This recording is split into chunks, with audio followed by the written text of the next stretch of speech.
Welcome to this new year. On this first day of 2023, I'm in the sanctuary of Oxford Presbyterian Church with the manger, in which it now feels complete because Jesus, Emmanuel, God with us, is now present in the manger.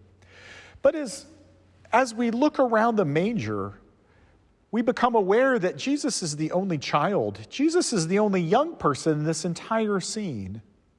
Now, it's very true that this may not completely reflect the reality of that very first Christmas, but from those that are mentioned in the Gospels, this is a fairly accurate reflection.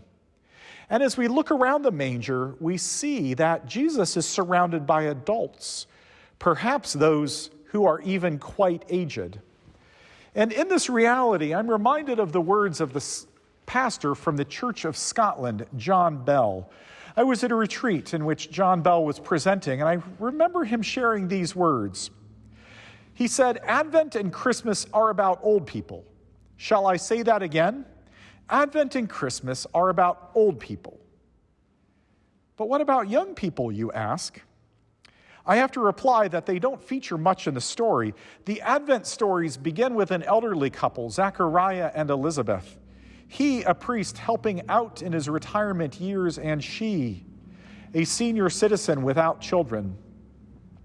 Bell continued by sharing, and I'd like to share some of this at length.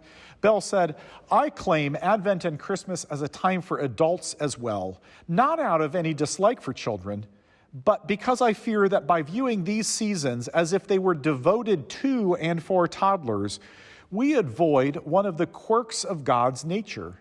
And that is that God expects old dogs to do new tricks." Bell continued, "God expects people to whom the world would deem past it to initiate the new thing. The beginning of the Jewish Christian history involves an old man and his equally aged wife, Sarah. God could have chosen an upwardly mobile pair of newlyweds. We most certainly could have chosen them. But God is not us," Bell said. God expects old people to be the sowers of new seed, to be the midwives of change, to be the ones who recognize and name the new directions society is taking, to be the ones who applaud and encourage young potential.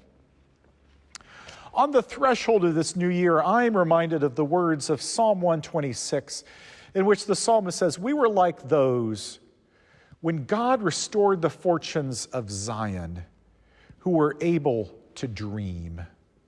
Friends, what would it be like for us to live as those who dream? Zachariah and Elizabeth, Mary and Joseph certainly were those who were able to live as those who dreamed.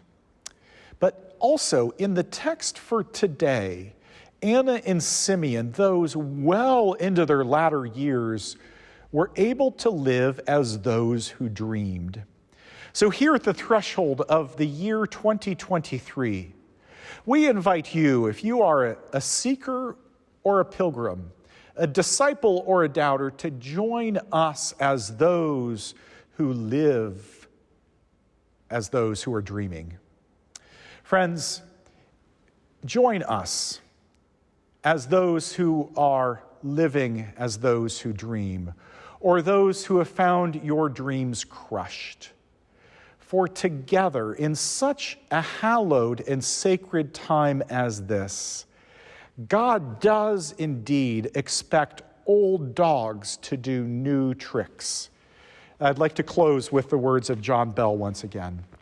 God expects us, calls us to be sowers of the new seed, to be midwives of change, to be the ones who recognize and name new directions which society is to take, to be the ones who applaud and encourage young potential.